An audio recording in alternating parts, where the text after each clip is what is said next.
Kan mengenai Morowali, Bang. Kalau menang mulutnya. Ardian, ntar dulu Ardian, Mas. Ya, tadi ulang ya. Ya. Ya, Bang, bisa jelaskan mengenai konflik Morowali, Bang. Pada hari ini, Partai Buruh menerima informasi dan laporan dari Exco Partai Buruh Kabupaten Morowali, Saudara Tatsain, melaporkan telah terjadi kebakaran pada pagi hari di PT ITSS di kawasan industri Morowali, ya, IMIP. Nah, kebakaran ini laporan sementara diduga 15 orang tewas, dan itu adalah para buruh lokal, dan sebagian ada yang menjadi anggota partai buruh. TKA juga ada yang meninggal, terus sedang didata berapa jumlahnya, dan yang mengalami luka bakar berat itu 20 orang. Tetapi yang di lantai 3 dan lantai 4 belum bisa diketahui karena masih untuk penyelamatan terhadap mereka. Tadi pagi ya, saya belum dapat laporan yang siang harinya. Oleh karena itu, melalui kesempatan ini Partai Buruh meminta kepada Menteri Tenaga Kerja, Menko Perekonomian, dan pihak keamanan untuk mengambil langkah-langkah sesegera mungkin, termasuk pemerintah daerah. Karena ini nyawa manusia. Banyak perusahaan-perusahaan, terutama dari investasi Cina, mengabaikan tentang K3, keselamatan kesehatan kerja. Pintu keluar yang kecil dan jalur evakuasi yang tidak jelas adalah salah satu penyebab tewasnya puluhan orang buruh yang kebakaran di PT ITSS hari ini. Maka kami minta, satu, tegakkan K3. Semua perusahaan yang ada di Morowali Utara dan Konawe di Sulawesi Tenggara wajib menjalankan K3. Yang kedua, harus dilakukan investigasi pencari fakta terpadu, tim pencari fakta. Harus ada yang bertanggung jawab dan harus ditindak pidana. Yang ketiga adalah penegakan aturan.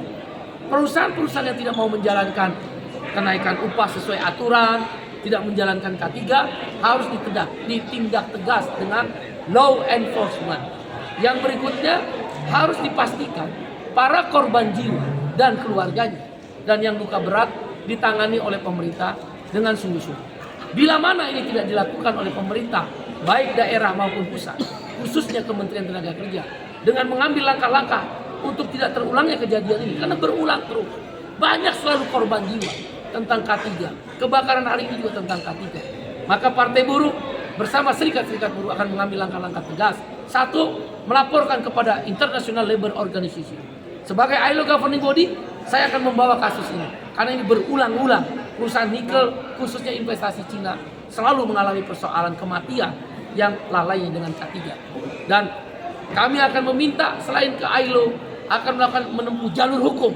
Kami akan tuntut para pihak yang bertanggung jawab, termasuk menteri yang bertanggung jawab kalau tidak mau mengabaikan apa yang kami minta. Yang terakhir, kami mengorganisir demonstrasi besar-besaran bila mana tidak ada penanganan terhadap kasus PT ITSS di Morowali, kawasan IMIP. Karena investasi Cina selalu menimbulkan masalah di industri-industri nikel.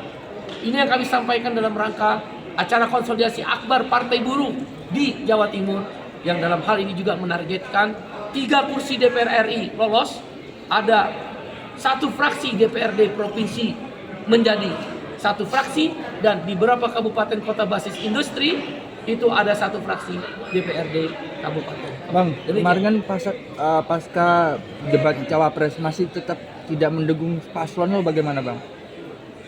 Keputusan Partai Buruh tentang capres cawapres masih menunggu step yang ketiga, yaitu kalau rapat presidium. Kalau step kedua kan sudah ada surveinya sebenarnya siapa capres cawapres yang dipilih oleh buruh untuk dilanjutkan oleh Partai Buruh. Tapi kita akan rapat presidium.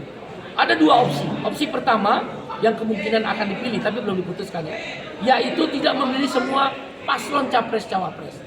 Karena kalau memilih paslon nomor 2 di basis paslon nomor 1 dan nomor 3, suara Partai Buruh akan hilang. Memilih paslon nomor 3 di basis paslon nomor 2 akan banyak kehilangan suara Partai Buruh.